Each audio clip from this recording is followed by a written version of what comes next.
Di sebuah lembah yang diselimuti kabut pagi, pada masa ketika pedang masih menjadi penentu kehormatan dan musim semi ditandai oleh gugurnya bunga sakura, hiduplah sebuah desa kecil di kaki Gunung Haku.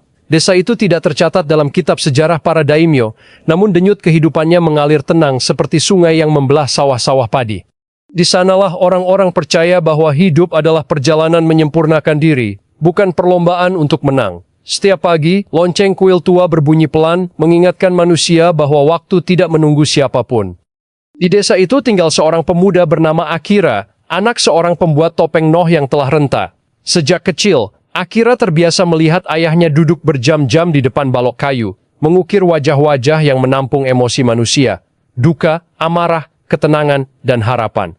Ayahnya sering berkata bahwa topeng bukan sekadar kayu, melainkan cermin hati. Namun Akira, yang darah mudanya mengalir panas, memimpikan dunia di luar desa. Ia ingin menjadi samurai, mengabdi pada Tuan Besar, dan mengukir namanya di medan laga. Baginya, kehormatan tampak berkilau di ujung pedang.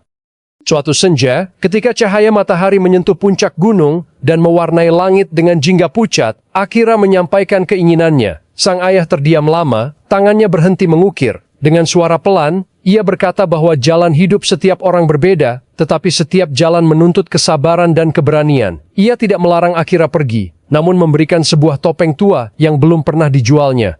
Topeng itu polos tanpa ekspresi. Isi wajah ini dengan pengalamanmu, kata sang ayah. Kelak kau akan mengerti. Perjalanan Akira membawanya ke kota benteng yang hiruk-pikuk. Di sana, latihan pedang keras dan tanpa belas kasihan. Banyak pemuda jatuh, bukan oleh bilah lawan, melainkan oleh kelelahan dan putus asa. Akira bertahan, namun semakin lama ia merasakan kekosongan. Setiap kemenangan kecil terasa hampa, dan setiap teriakan perintah terdengar seperti gema tanpa makna. Pada suatu malam hujan, ia duduk di beranda barak, menatap topeng polos pemberian ayahnya. Untuk pertama kalinya, ia merindukan suara lonceng kuil di desanya.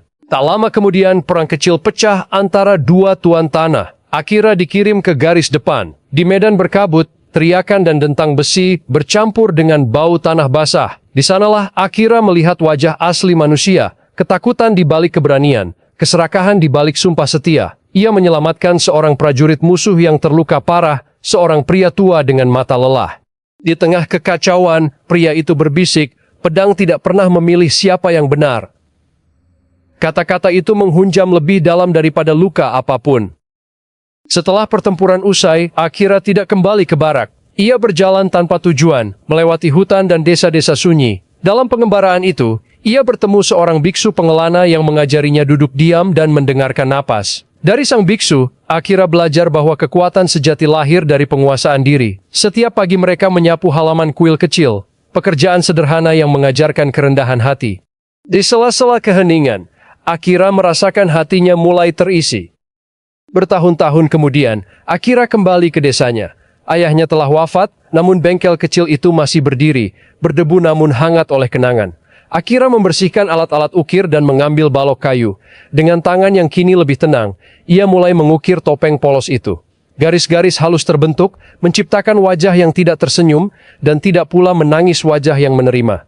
Saat topeng itu selesai, lonceng kuil berbunyi, seolah menyambut kepulangannya. Topeng karya Akira menjadi terkenal, bukan karena keindahannya, melainkan karena ketenangan yang dirasakan siapapun yang memakainya. Orang-orang datang dari jauh untuk melihatnya. Ketika ditanya tentang rahasia karyanya, Akira hanya berkata bahwa hidup mengajarinya lebih banyak daripada pedang. Ia mengerti kini pesan ayahnya. Kehormatan sejati bukanlah kemenangan atas orang lain, melainkan kemampuan untuk berdamai dengan diri sendiri. Di bawah gugurnya bunga sakura, Akira duduk di beranda bengkel, memandangi desa yang sama seperti dahulu. Anak-anak berlarian, petani menanam padi, dan waktu terus berjalan. Ia tersenyum kecil, mengetahui bahwa meski dunia berubah, nilai-nilai kesabaran, keberanian, dan kerendahan hati akan selalu menemukan jalannya. Seperti topeng noh yang memantulkan emosi pemakainya, kehidupan pun memantulkan apa yang kita tanamkan di dalam hati.